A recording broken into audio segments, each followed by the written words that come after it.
তোমাদের প্রত্যেকের কাছে দোস্ত অনুরোধ, অবৈধ প্রেমে জড়াবা না, জিনার ব্যভিচারের রাস্তায় যেও না। ওয়ালা তাকরাবুজ জিনা, আল্লাহ কোরআনে বলছে ও আমার বান্দা, জিনা ব্যভিচারের দিকে যেও না। ইন্নাহু কানা ফাহিশা ওয়া সাআ সাবিলা, এটা বড় নিকৃষ্ট কাজ, এটা বড় মন্দ রাস্তা। এই রাস্তায় তুমি একেবারে ধ্বংস বরবাদ হয়ে যাবে। আমার বাপ অনুরোধ করছি, এই নওজোয়ান, মোবাইলে সুখ পাবা না, উলঙ্গ ছবি দেখে সুখ পাবা না। আখিরাত তো বাদ দাও, আমি আনিসুর রহমান লিখে দিলাম, দুনিয়াতেও সুখ পাবা না। প্রিয় বন্ধু শুনো শুনো, নর্তকী দেখে সুখ মেলে না, দুনিয়াতেও না, দুনিয়াতেও। জিনা ব্যভিচার দেখে, উলঙ্গ দৃশ্য দেখে, সুদ আর ঘুষ আর অবৈধ রোজগারি করে কবরে কিছু তো মিলবেই না, আখিরাতের কিছু তো মিলবেই না, দুনিয়ার সুখও মিলবে। আপনি দেখেন গিয়া হাসি, সিনেমার নায়িকার হাসি, সিনেমার নায়িকার হাসি ফরমালিন, ওই হাসির মধ্যে সুখ নেই। সুখ নাই দেখা সুখের আশায়, ভালোবাসা নাই দেখা দিন তারিখ ঠিক করে ভালোবাসার দিন ঠিক করছে, মূলত ভালোবাসা নাই দেখে। কথা বোঝেন নাই? জানোয়ারদের জীবনে কোনো ভালোবাসা নাই, এই জন্য ভালোবাসার দিন তারিখ ঠিক করছে 14ই ফেব্রুয়ারি আমরা শুধু ভালোবাসবো, কারণ দিন তারিখ ঠিক করছি। বাকি তো সবসময় কাজ্জা কারাঙ্গালে করি, এই জন্য দিন তারিখ ঠিক করছি। অথচ যার ভিতরে এক সুতা ঈমান আছে, এক বিন্দু ঈমান আছে, মুসলমানের কোনো বাচ্চা যদি হয়, মুসলমানের কোনো ছেলে মেয়ে যদি হয়, তাহলে মুসলমানের বাচ্চার জন্য বিশ্ব ভালোবাসা দিবস নামে কোনো দিন থাকতে পারে না, পারে না, পারে না, কোনোভাবেই না, কোনোভাবেই না বেটা। ওইটা জানোয়ারদের ভালোবাসা হইতে পারে, কুকুর বিড়ালের ভালোবাসা হইতে পারে, কাফের মুশরিক বেঈমান ওদের ভালোবাসা হইতে পারে বেটা। ইমানদার আমরা মুসলমান, আমাদের আবার আলগা ভালোবাসা কি? আমি আমার আল্লাহকে ভালোবাসি প্রতিদিন, কথা বলে না কেন?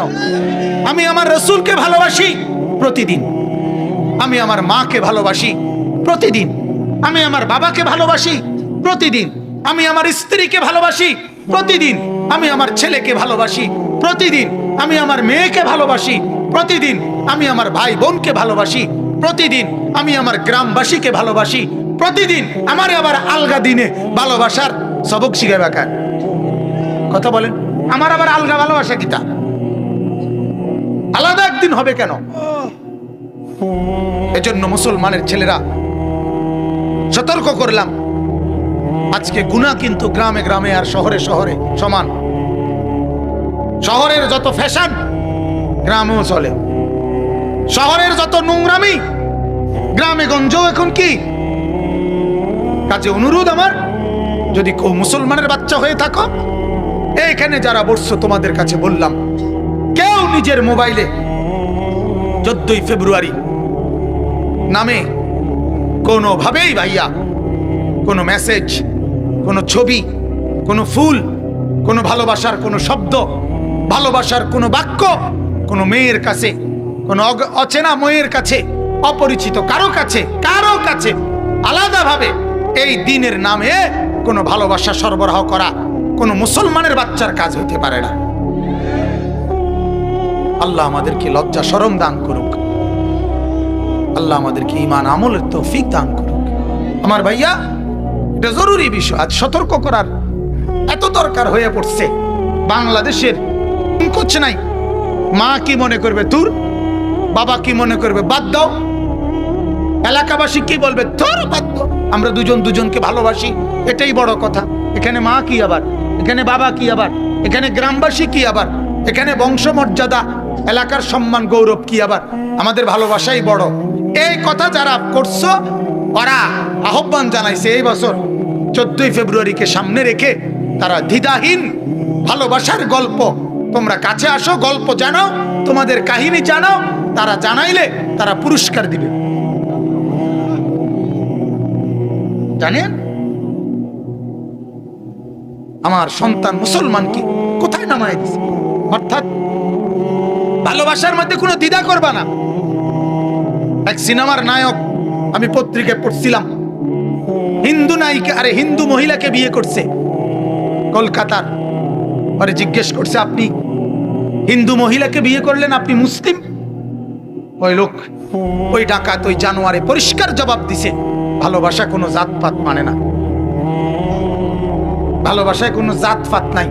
এটা কুত্তা হোক, বিড়াল হোক, শুয়োর হোক, একটা উত্তা লাইলে হয়েছে, হতন লইয়া কথা। কুত্তার লগে ঘুমাইছি না শুয়োরের লগে ঘুমাইছি, ভালোবাসার কোনো কি নাই, জাতপাত। জাতপাত না মানে না, এটা কি মানুষ জাত না কুত্তার জাত? এতটা ওটানের দরকার কি? বলেন নাউজুবিল্লাহ। আর এটা বাস্তব তো। ইউরোপ আমেরিকাতে তো হাজার হাজার লাখ লাখ মহিলা মেয়ে কুত্তার লগে রাত কাটায়, কুকুর পালে, কুকুররে খাওয়ায়, কুকুররে গোসল করায়, কুকুররে গা ধোয়ায়। ইউরোপ আমেরিকা অ্যাভেলেবেল এটা। তাহলে বুঝাই তো গেল কোনো জাতপাত নাই, মানুষ না কুকুর।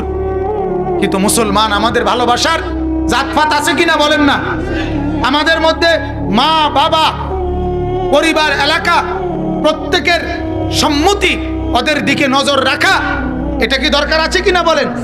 তাইলে স্বামী স্ত্রীর পবিত্র বন্ধন এক ছেলের জন্য উপযুক্ত হলে তার গোটা ফ্যামিলি তো তার জন্য ভাবে, ঠিক কিনা বলেন? এক মেয়ে উপযুক্ত হলে তার গোটা ফ্যামিলি তো তার জন্য বিবাহের কথা ভাবে। তাইলে তুমি ভালোবাসার পরে যে জিনিসের উদ্দেশ্য সাধনা, সেই ভালোবাসার ফলাফল স্বামী স্ত্রীর বন্ধন, সেটা তো মাই মিলাই দিবে, বাবাই তো চেষ্টা করে দিবে মেয়েটার জন্য, ছেলেটার জন্য। তুমি কেন নিজে এই নাফরমানি করছো? কথা বলেন না কেন? তুমি এই কেন অন্যায় করছো? তুমি কেন এই অবৈধ কাজ করছো? পৃথিবীর কোন মা বাপ তার সন্তানকে বিয়ে করাইতে চায় না উপযুক্ত অবস্থায়? বলেন, কোন মা বাপ তার মেয়েকে বিয়ে দিতে চায় না? মা বাবার ঘুম হারাম হয়ে যায়, মেয়েটা উপযুক্ত হইলে কখন মেয়েটাকে বিয়ে দিবে, ঠিক কিনা বলেন না কেন? এটাই তো মা বাবার স্বভাব, এটাই তো পৃথিবীর আজকের একদিনের ঘটনা না। সেই আদম আলাইসাল্লাম থেকে নিয়ে হাওয়া আলাইসাল্লাম থেকে নিয়ে যদি নারী পুরুষের এই সম্বন্ধ না হতো তো পৃথিবীর মানুষ এই পর্যন্ত আইতো? কথা বলেন না কেন? এই পর্যন্ত আসতাম আমরা? তাইলে আল্লাহ আমাদেরকে বুঝার তৌফিক দান করুন।